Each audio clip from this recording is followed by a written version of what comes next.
کہ پہلے ویسی نماز پڑھی جیسے شافعی پڑھتے تھے، پھر اس کے بعد ویسی نماز پڑھی جیسا امام مالک پڑھتے تھے، پھر ویسی نماز جو امام احمد اور امام ابو حنیفہ تک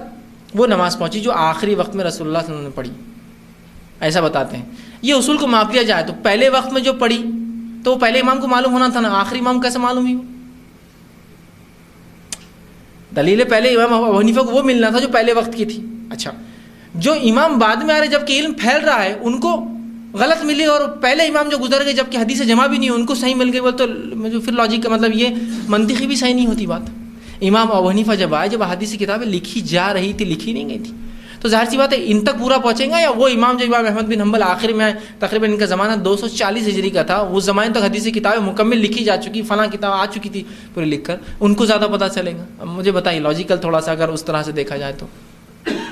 کوئی بھی کہیں گا کہ بعد والے تک صحیح علم آئیں گا، جیسا کہ شروعات میں کمپیوٹر آئے تو کس کو زیادہ علم ہوگا؟ جو پہلے لوگ گئے، جو بعد میں آنے والے ابھی جدید لوگ ہیں، ان کو زیادہ علم ہے پہلے، اس لیے کہ جب آ رہے تھے اب آ چکے مکمل طور سے، سمجھ رہے ہیں بات کو؟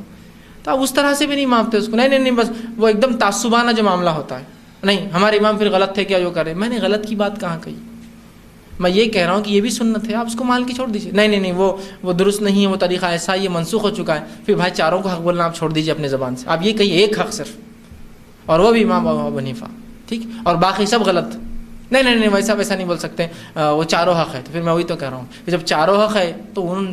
تینوں نے وہی عمل کہا کہ رفع دین سنت ہے، پھر جب وہ تینوں کے حساب سے جب اصول ہوتا ہے زیادہ تر کو لیا جائیں گا نا، تو آپ کر سکتے ہیں، تو جو بھی آدمی کر رہا ہے کرنے دیجیے اس کو آپ۔ جیسے ہی آدمی رفع دین کیا وہ ہم سے الگ ہے، اس کا مسلک الگ ہے، اس کا مکتب الگ ہے، اس کی فکر الگ ہے، وہ فلاں ہے اور وہ ٹوٹا ہوا ہے، وہ گمراہ ہو گیا، وہ بھٹک گیا، وہ ایسا کر رہا، وہ فلاں، اتنے الزام صرف ایک سنت کی وجہ سے، سبحان اللہ۔ تو اتنے الزامات سے ایسا لگتا ہے کہ یہ وہی دور ہے جس زمانے میں رسول اللہ نے فرمایا ایک سنت پہ عمل کرنا، بولے تو ایسا جیسے آنکھ کا انگارہ ہاتھ میں لینا ویسا ہو گیا۔ اس نے فرمایا ایک زمانہ ایسا آئے گا جب میری سنت پہ عمل کرنے والے کے لیے اتنا محال ہوگا کہ جیسے ہاتھ میں آنکھ کا انگارہ لے رہا ہے۔ اس کی دو سمجھ دیتے علماء، ایک سمجھ یہ کہ اتنا مشکل ہوگا سنت پہ عمل کرنا کہ جیسے آنکھ ہاتھ میں لے لیا، یا دوسرا یہ ہو جائے گا کہ اتنا چھوڑ دیں گے لوگ سنت پہ عمل کرنا کہ کرنے والے کو آنکھ جیسا ہو جائیں گی تکلیف۔ تو وہی ہو رہا ہے آج کے زمانے میں کہ ایک سنت اپنا لیا تو 100 الزامات لگ رہے، جبکہ خود بول رہے حق، چاروں حق بولنے کا مطلب کیا ہے؟ رائٹ، درست، لیکن اگر تقلید کرے تو درست، سنت کی اتباع میں کرے تو غلط۔ میں اگر یہ کہوں کہ رسول اللہ کی سنت عمل کر رہا ہوں تو غلط، امام شافعی کے طریقے میں تو صحیح۔ تو سوال یہ اگر صحیح اور غلط کا معاملہ ہونا چاہیے تھا اگر دو لوگوں میں، تو رسول اللہ صلی اللہ علیہ وسلم اور امام شافعی آیا تو امام رسول اللہ صلی اللہ علیہ وسلم حق، امام شافعی غلط ہوں گے، امام احمد بن حنبل غلط ہوں گے، امام مالک ہوں گے، پوری دنیا غلط ہوں گی، یہ غلط نہیں ہو سکتا نا۔ تو سنت کے مقابلے میں ہم بولتے ہیں اگر ان کی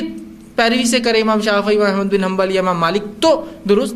نہیں تو غلط، مطلب سنت نہیں ان کی تقلید میں کرو۔ عجیب بات ہے، یہ اللاجیکل ہے، یہ فلسفہ غلط ہے، اور خود بولنے والا اپنی بات میں پھنس جاتا ہے۔ چاروں حق ہے تو پھر کہیں کو بھائی برا بول رہے بولنا،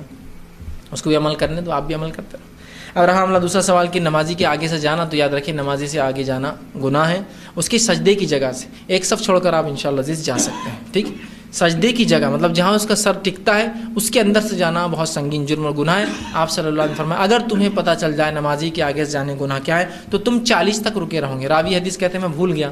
کیا آپ نے 40 سال 40 دن کیا کہا، ٹھیک، تو بہرحال بہت سخت جرم ہے، تو آپ یہ کوشش کریں کبھی بھی نمازی کی سجدے کی جگہ میں سے نہ جائے، ٹھیک، اس کے آگے سے ایک صف چھوڑ کر بہرحال آپ جو ہے جا